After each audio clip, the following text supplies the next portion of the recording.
कि मुझे आज चुनाव की बेला में अपने कर्म भूमि, अपनी मातृभूमि में आने का सौभाग्य मिला और आप सब लोग ने जिस गर्मजोशी के साथ आपने मेरा स्वागत किया, उसके लिए सबसे पहले तो मैं तहे दिल से आपका धन्यवाद करता हूं।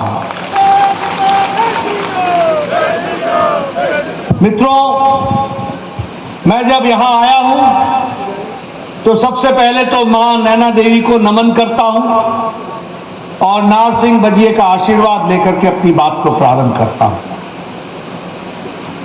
अभी मुझसे पूर्व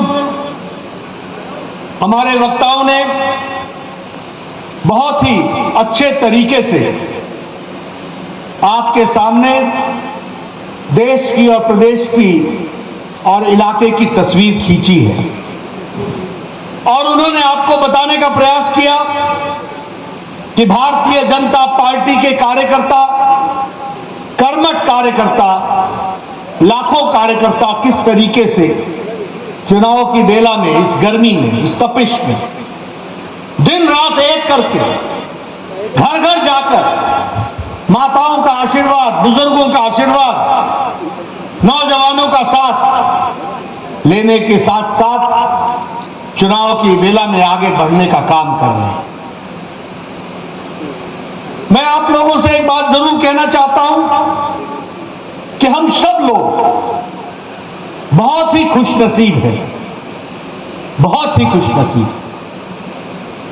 और मैं इसलिए नहीं कह रहा कि आपको खुश करना है, मैं इसलिए कह रहा हूं कि आज भारतीय जनता पार्टी ने भारतीय जनसंघ के काल से लेकर के आज दिन तक एक लंबी यात्रा करने के बाद दुनिया की सबसे बड़ी पार्टी बनकर के उभरी है। इसको हमको समझना चाहिए और हमें गौरव होना चाहिए कि हम उसके सदस्य हैं। मित्रों, मैं यहां यह भी कहना चाहता हूं, यह अकेली पार्टी है जो वैचारिक प्रतिष्ठान पर चलती है, अधिष्ठान पर चलती है, जो विचारों से जुड़ी है। यह अकेली पार्टी है जिसने विचारों के साथ कभी समझौता नहीं किया। बाकी सब पार्टियों ने सत्ता पाने के लिए एक नहीं, अनेकों बार समझौता किया। Indian national Congress, Congress party तो सेंटर से राइट, राइट से लेफ्ट, लेफ्ट से ऊपर, ऊपर से नीचे कहां चले गई मालूम नहीं। विचारधारा के साथ समझौता किया। लेकिन भारतीय जनता पार्टी के आप कार्यकर्ताओं को यह ध्यान में रखना चाहिए कि जो बात हमने सन 51-52 में कही, जिस नारे को लगाते हुए हमने अपनी जवानी लगा दी, जिस नारे को लगाते हुए हम 4-4 पीढ़ियां खप गई, एक देश में 2 निशान, 2 विधान, 2 प्रधान नहीं चलेंगे। ये वही पार्टी है जिसने मोदी जी के नेतृत्व में 6 अगस्त को 2019 को धारा 370 को धाराशाही कर दिया।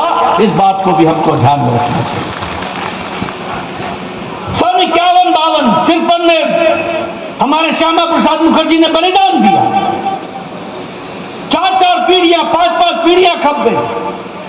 हमने समझौता नहीं किया और लोगों का आशीर्वाद मिला और आज जम्मू कश्मीर संवैधानिक दृष्टि से एक देश में एक निशान, एक विधान, एक प्रधान जम्मू कश्मीर की धरती पर भी लागू हो गया।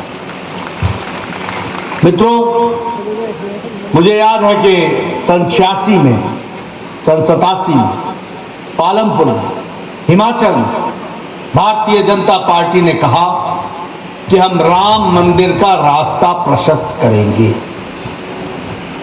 आप सब लोगों ने नारे लगाए, राम लला हम आएंगे, मंदिर वहीं बनाएंगे। एक बार नहीं, अनेकों बार अयोध्या गए, वो ढांचा भी ढह गया, लेकिन राम लला टेंट में रहे और एक दिन नहीं, 2 दिन नहीं, 500 साल बाहर रहे। लेकिन हमारे मन का विश्वास था, और वो विश्वास यह टूट था कि रामलला हम आएंगे, मंदिर वहीं बनाएंगे। आज हम ये कह सकते हैं कि मोदी जी ने जहां राम मंदिर का रास्ता प्रशस्त किया, वही कठोर अधिष्ठान 10 दिन के अधिष्ठान के बाद 22 जनवरी को विराट राम मंदिर में रामलला को विराजमान और प्राण प्रतिष्ठा की गई, वो भी हम लोगों ने देखा। मित्रों, ये ट्रिपल तलाक की बात हो रही थी। मैं बताना चाहता हूं, हमारे लिए राजनीति का विषय नहीं है, हमारे लिए वोट का विषय नहीं है, हमारे लिए धर्म का विषय नहीं है, हमारे लिए मानवता का विषय है। आज पाकिस्तान में 3 तलाक नहीं, आज बांग्लादेश में 3 तलाक नहीं, आज अफगानिस्तान में 3 तलाक नहीं, आज सीरिया में 3 तलाक नहीं, आज ईरान में 3 तलाक नहीं, आज इराक में 3 तलाक नहीं, आज इंडोनेशिया में 3 तलाक नहीं। ये सब मुस्लिम देश हैं जिनके नाम मैंने लिए, एक भी जगह 3 तलाक नहीं था। लेकिन कांग्रेसियों की तुष्टीकरण ने भारत में ये 3 तलाक चलाया हुआ था, और इस 3 तलाक को सुप्रीम कोर्ट ने कहा था कि यह समाप्त होना चाहिए। किसी में ताकत नहीं थी, ये नरेंद्र मोदी जी की ताकत थी, जिन्होंने 3 तलाक को समाप्त करके मुस्लिम बहनों को आजाद कर दिया और 21वीं शताब्दी में जीने का अधिकार दिया। यह वैचारिक लड़ाई लड़ने वाले लोग, इसलिए हम वैचारिक पार्टी विचारों के साथ काम करते। हमें कहते थे तुम्हारा इकोनॉमिक एजेंडा क्या है, तुम्हारा आर्थिक नीति क्या है। दीनदयाल उपाध्याय ने कहा था एकात्म मानववाद, उसी को सरलीकरण करके हम लोगों ने कहा अंत्योदय, और उसी को और सरलीकरण करके मोदी जी ने कहा सबका साथ, सबका विकास, सबका विश्वास, सबका प्रयास, और उसी को और आगे बढ़ाया ज्ञान, गरीब, युवा, अन्नदाता किसान और नारी शक्ति। अगर ये चारों की चिंता हो जाती है तो भारत की चिंता हो जाती है और भारत आगे बढ़ जाता है। इस बात को हम समझ पाते हैं। आपको ये गर्व होना चाहिए और गौरव होना चाहिए कि आप उस पार्टी के सदस्य हैं, आप उस पार्टी के कार्यकर्ता हैं जिन्होंने कभी भी नीतियों के साथ समझौता नहीं किया और अधिकारों के साथ आगे बढ़ते चले गए, और आज ये दुनिया की सबसे बड़ी पार्टी बन गई। आज हम काडर बेस पार्टी है। यहां आप देख रहे हैं राष्ट्रीय अध्यक्ष भी है, प्रदेश का अध्यक्ष भी है, जिले का अध्यक्ष भी है, मंडल का अध्यक्ष भी है, और आपको जानकर खुशी होगी कि आज भारत में 8,60,000 बूथ पर हमारा अध्यक्ष खड़ा है और अध्यक्ष के माध्यम से काम चल रहा है। हम दुनिया की सबसे बड़ी मास पार्टी, 303 हमारे लोकसभा के सदस्य रहे हैं, और अब की बार हम उस और दिशा की ओर जा रहे हैं। 97 हमारे राज्यसभा के सदस्य हैं, 1500 में 12 कम हमारे विधानसभा के सदस्य हैं, 180 के आसपास हमारे मेयर हैं, हमारे जिला परिषद के सदस्य हजारों में हैं। ये सबसे बड़ी चुनी हुई पार्टी है और चुने हुए नुमाइंदे हैं तो भारतीय जनता पार्टी है। ये आपका गौरव है, ये आपकी ताकत है, ये आपके माध्यम से पार्टी को ताकत मिली और उसको हम लोग आगे बढ़ा रहे। मित्रों, मैं यहां एक बात और बताना चाहता हूं। आज हम अनुराग जी के लिए वोट मांगने आए हैं। ये अनुराग जी के लिए वोट मांगने के साथ साथ ये सिर्फ अनुराग जी को चुनाव जिताना नहीं है, ये चुनाव विकसित भारत के संकल्प को पूरा करने का चुनाव है। इसको भी हमको याद रखना चाहिए। आज मैं आपके साथ बताना चाहता हूं कि भारतीय जनता पार्टी मोदी जी के नेतृत्व में क्यों आनी चाहिए।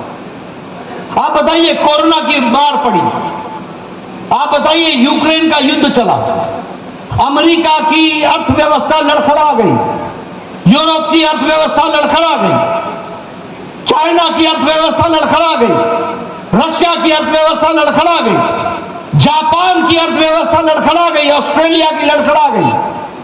लेकिन आपको जानकर खुशी होगी कि इन्हीं 5 वर्षों में भारत आज अर्थव्यवस्था में और आर्थिक दृष्टि से आज 11वें नंबर से छलांग लगाकर ब्रिटानिया को पछाड़कर आज भारत 5वें नंबर की अर्थव्यवस्था बन गई। 5वें नंबर। ये कोरोना के मार के बाद हुआ, ये यूक्रेन के युद्ध के बाद हुआ। और आप मोदी जी को फिर से चुनाव जिताएंगे। मैं आपको बताना चाहता हूं कि मोदी जी तीसरी बार प्रधानमंत्री बनेंगे और तीसरी बार ही तीसरी अर्थव्यवस्था भारत बन जाएगा। तीसरी अर्थव्यवस्था बन जाएगा। भूषण ज्वेलर्स सोलन, प्रदेश और देश भर में जाना पहचाना नाम। भूषण ज्वेलर्स लोअर बाजार सोलन, हिमाचल प्रदेश। उच्च गुणवत्ता की ज्वेलरी के लिए आप हमें हमारे द्वारा दिए गए नंबर्स पर संपर्क कर सकते हैं। आपका विश्वास ही हमारी पहचान है। Delhi world public school, Chail road, Kotla, तहसील कंडाघाट, जिला सोलन, हिमाचल प्रदेश। एडमिशन शुरू हो चुकी है। आप हमें हमारे द्वारा दिए गए नंबर्स पर संपर्क कर सकते हैं।